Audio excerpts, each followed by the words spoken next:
The first email I received was from Alex. Maybe after the next 500 nights. 500 nights. 45 countries. More than 200 Hilton hotels. And 10 lessons. We explored every corner of the globe and experienced the full range of Hilton hotels across diverse destinations. From the bustling streets of Singapore to the laid-back beaches of Miami and Mexico. We marveled at the grandeur of European cities, lounged at the opulence of the Middle East, and soaked up the sun in tropical paradises like Thailand and Malaysia. We even ventured down under to Australia to see what Hilton had in store for us. We've learned a thing or two about what to expect and how to make the most out of every stay. So I'll be sharing my top 10 lessons on the surprising contrasts we encountered during our 500-night Hilton Odyssey. So sit back, relax and get ready for an unforgettable journey around the world with Hilton. Number 1. The power of plastic. If I could go back in time and start my journey over again, there's one thing I would do differently. Get a good credit card right from the beginning.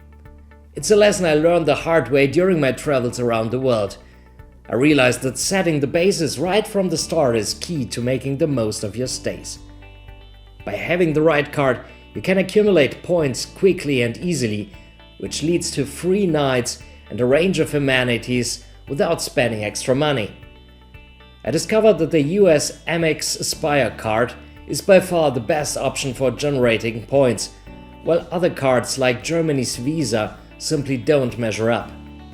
Japan's Hilton Amex is better than the Visa, but still falls short to the US Amex options. Number 2. The upgrade game. As a Hilton loyalist, I'm always on the hunt for upgrades. But here's the thing, it matters where you stay. In Western Europe, upgrades are often weak, maybe a slightly larger room on the executive floor. In Eastern Europe, however, it's getting better in general. I've snagged spacious suites with stunning views. But in the Middle East, upgrades are like hitting the jackpot. Think opulent suites, rooftop terraces and fantastic welcome gifts. In the US and Mexico, it's a mixed bag. Upgrades can range from none to super cool. So if you're a frequent traveler, keep these differences in mind when evaluating the value of your status. Number 3. Morning treats. As we discussed in the previous chapter, geography plays a big role in the differences between Hilton properties. And that's no less true when it comes to breakfast. Official rules dictate that guests in the US receive an F&B voucher, while those in other countries get continental breakfast. However, the real world is more complicated than that. Most of the countries worldwide provide full breakfast and not just the continental version for status guests. However, in Australia, for example, hotels tend to stick to the official rules, while in Mexico it's a mixed bag depending on the property. And some European hotels, like the Conrad London or Istanbul, or the Hilton in Malta, even try to limit diamond guests to continental or just lounge breakfast. Number 4. Race against time. Also, the check-in and check-out times at hotels can vary greatly depending on where you are in the world. In the US, it can be difficult to get even one complimentary extra hour beyond the standard 11 a.m. checkout time. And if late checkout is available, you may be hit with exorbitant fees. At least early check-in was not a problem in cities like New York and Miami. In other parts of the world, however, complimentary checkout times can be much more flexible, with some hotels offering 2 p.m., 4 p.m., or even later checkout times, especially if the hotel is not fully occupied. The Emirates took it to the extreme, with a complimentary 8 p.m. late checkout time. Number 5. Score the deals. Using points to book hotel stays can be a great way to save money, but for a frequent traveler it's important to use them wisely. If you're looking for luxury high-end stays, Maldives and Seychelles are both great options, but also Waldorf Astoria properties in Mexico can be a great choice. For low-end hotels with crazy low rates, Mexico, Turkey and Egypt are the places to go. Although Egypt's rates have recently increased in general. But it's not just about the destination. Timing is also key when it comes to point redemption.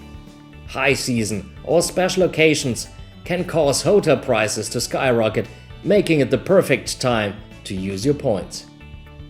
We personally used our points to stay in Mexico and the Emirates during Christmas and New Year's Eve, and had a week-long stay during high season in Miami when prices were sky high. Number 6. A high season headache. When it comes to staying at a great hotel, timing is key. It's important to know that even the best hotels can become a nightmare during peak season. This is because hotels are designed to cater to a certain occupancy rate, which is usually around 70 to 80%.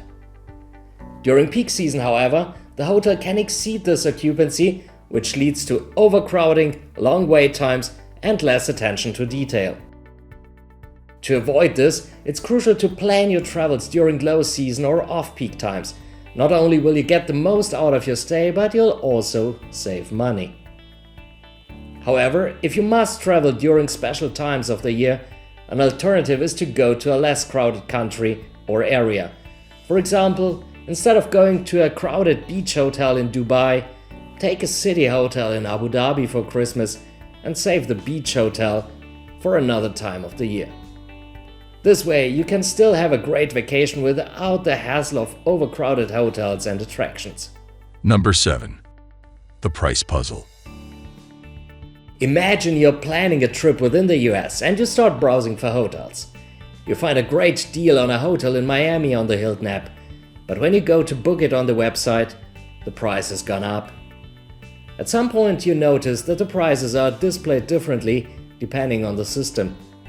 Only when booking, you see the final price on all platforms. This makes comparing prices very complicated, as the hotels don't just add taxes and a service charge to their rates, but sometimes also resort fees or other kind of fees. The good news is that if you select a certain time window on the Hilton website, here you get always the final prices displayed. The Android app is useless in that sense for comparing prices, however. But in some areas of the world, particularly in Europe, prices are always shown, including all taxes and fees. Number 8. Beyond direct booking. When it comes to booking hotels, many travelers believe that booking directly with the Hilton is the only way to get extra perks. However, there are third-party websites that offer additional benefits while still allowing you to retain your status benefits. Impresario, Virtuoso, and Amex Fine Hotels and Resorts are 3 such platforms, particularly advantageous for luxury brands such as Waldorf Astoria, Conrad, and Alex R. By booking through these platforms, you can enjoy an extra $100 per stay, as well as additional perks such as double Hilton Honors points and other benefits. In comparison, the $100 Aspire perk, while similar sounding, is completely useless in comparison. Number 9. Beware of the extremes. When it comes to hotels, there are 2 extremes that travelers may encounter: super new hotels and super old hotels. While new hotels may be attractive and appealing, they can be a hit or miss when it's about service quality. This is because the team is often completely new and doesn't know each other yet. Depending on how long they were training before opening, the experience may not be as good as expected. However, the benefit of staying in a new hotel is that it's still unknown and not at full capacity, which can be great for avoiding crowds and getting personalized attention. One example of a positive experience in a new hotel is the Hilton Dubai Palm Jumeirah. where the team was trained for several months before opening. On the other hand, the Mango House Seychelles lacked of consistency and everyone seemed to tell you something different. That's simply not acceptable in that price range.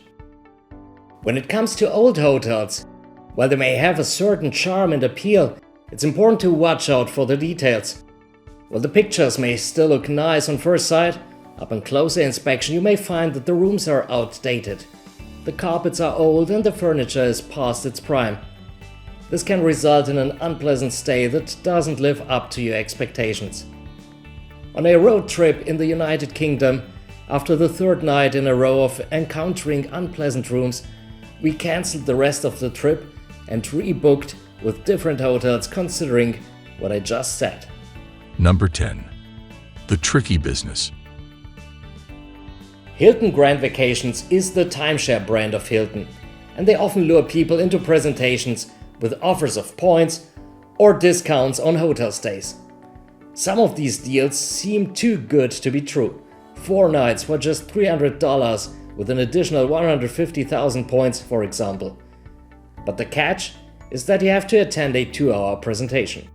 We were once approached in the hotel lobby of the Hilton Times Square, New York, and offered 75,000 points if we attend a presentation. We had absolutely no clue what to expect, but the promise of free points was too tempting to resist. During the presentation, we were bombarded with sales tactics and pressured to buy a timeshare. Luckily, we stood firm and said no, but the sales tactics can be aggressive and manipulative. However, the deal for attending the presentation can be worth it if you're not easily swayed. The bonus points you receive can lead to a great luxury night or a week in a city hotel. Just remember to keep track of the time and leave when the 2 hours are over. So don't buy a timeshare and learn to say no. Now you're a pro on how to plan your travels and what to expect in different regions of the world. Watch this video next to get more information on how to get more points during your travels.